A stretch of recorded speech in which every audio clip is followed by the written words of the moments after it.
Hi, welcome back to our series on Wellness Drops, exploring mental health and the 8 dimensions of wellness. The first pillar is cultivate.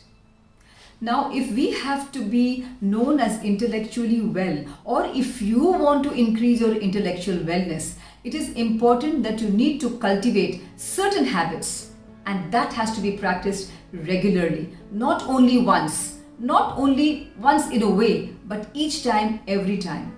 Only then you can reach that level. It's as simple as that. If you want to do something to the best of your ability, and if you want to reach somewhere in life, you have to keep doing those things every day of your life. You cannot say that I'll do it today and I'll probably do it after 2 days. And if you're not in a mood, you'll say, okay, I'll do it next week. No, you'll not reach anywhere. So you have to be consistent in your actions if you really want to reach where you really want to go. As simple as that. And when we talk about cultivate, it has got 3 aspects. What are they? The first one is lectures, fine arts, music, plays, etc. The second aspect is carefully select movies or series. And the third one, read. Remain motivated and have a sense of achievement when you are able to get at least some knowledge from all these activities which I just mentioned and taking your intellect to the next level. And on that note, I leave you thinking about this pillar called cultivate. The next pillar is stimulate. The word itself is so stimulating, right? It is basically something which is to do with charging our batteries, which helps us get going, and it is like something which is giving us a push to move ahead. It is something which stirs our senses, our intellectual senses. And we want to do something. Many times we get so charged that we feel we want to do this and we want to do that, and we make lovely action plans and we feel so good. But if those plans are only on paper without action, it's like being stimulated extremely well, but not implementing the stimulation is of no use. So it's always important, as they say, that words should be followed by action. Similarly, stimulation should be followed by action. Only then that activity of stimulation is going to reach its objective of learning something new. Now, when we are mentally stimulated, it helps us in different ways. And what are those ways? And how will they help us achieve stimulation? We will discuss this in these aspects. There are 3 aspects under stimulation. What are they? The first is intellectual discussions. Next aspect is problem solving and analysis. Last aspect under stimulate, which is effective communication. Listening is also very important. Only if I listen well will I be able to understand well. Will I be able to manifest my understanding in the form of thoughts, in the form of words, in the form of actions.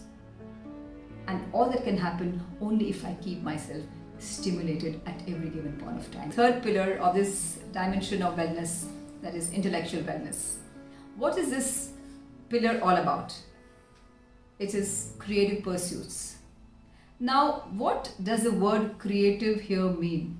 Is it something that we create new? Is it something that we are planning to create?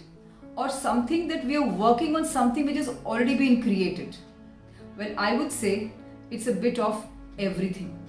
Let me just go to discuss the 3 aspects of this pillar to elaborate and clarify.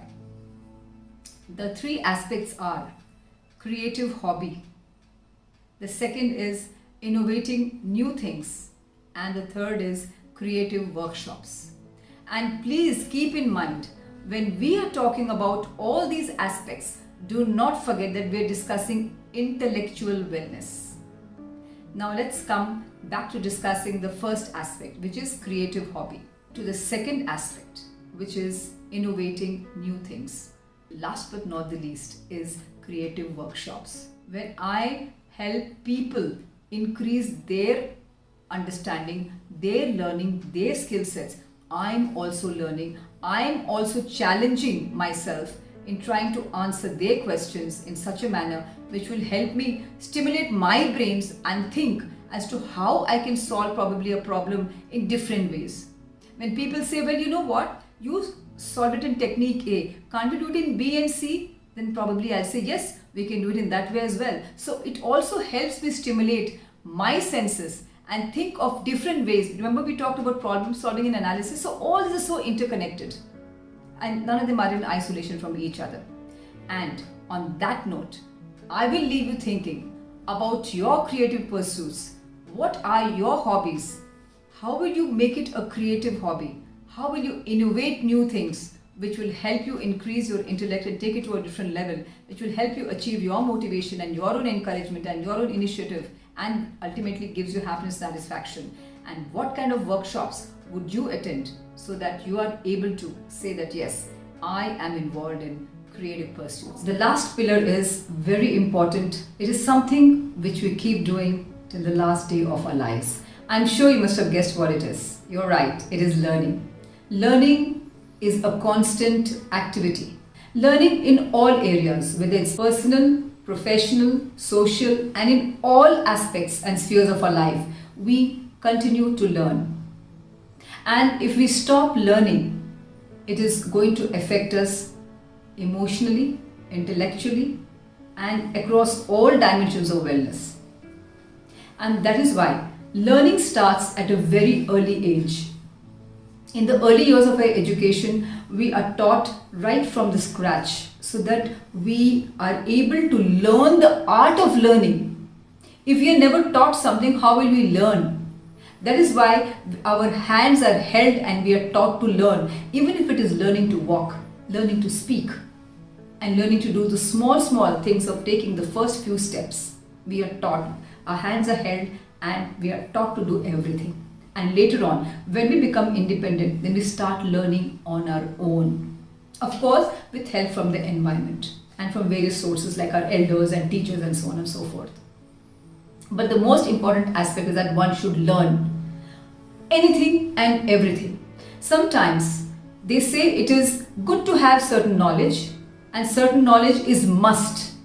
And certain things, if you have a general awareness, it just boosts up your confidence. Similar is the situation with learning. I'm not telling you that you learn everything which exists in the world. It's not possible. Let us be practical. Let us learn and focus on learning those things which are relevant and important to us as individuals. And you are the best judge to decide what is important for you in terms of learning, what do you need to learn, how much, and when and where, and so on. And once you know that you are on the path of learning, you will make your plans and action to do it accordingly. Let us now come to discuss the three aspects under learning. Let us discuss the first aspect, which is learning new skills. The second aspect under this pillar, which is current affairs, knowledge of current affairs. We come now to the last aspect under this pillar of learning, which is education programs and courses. So think about all these pillars and see where you stand. We'll be back with more. Do subscribe to our series on Wellness Drops.